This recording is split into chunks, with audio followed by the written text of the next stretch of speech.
Hi, my name is Ed Primo. I'm an audio and video forensic expert in Rochester Hills, Michigan. I've been practicing audio and video forensics for 28 years. I'm a member of the American College of Forensic Examiners International, and I'm a registered investigator. I've testified in court on numerous occasions for both audio and video forensics. And I'm making this video today as a statement to my report that I created after my investigation into the video of Swami Nityananda. First, I'd like to explain, video is not always real. Video is a very powerful medium.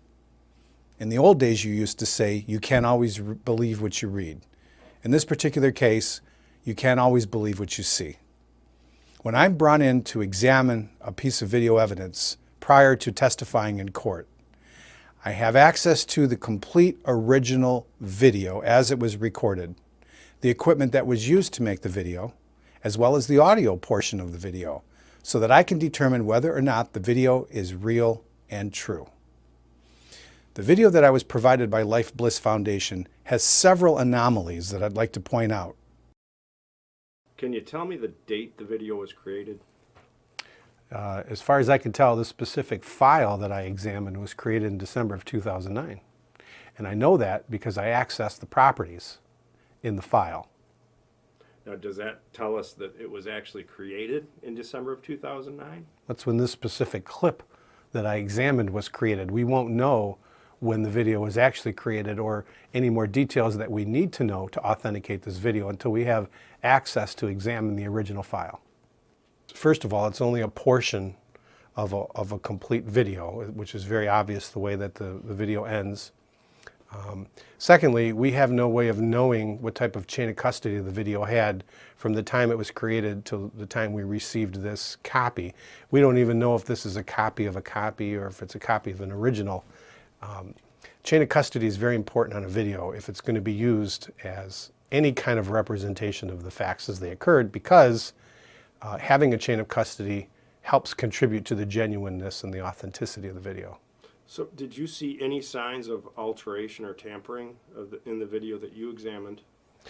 There was a few things that raised a red flag. First of all, there's some flickering that occurs to the left of the TV set, which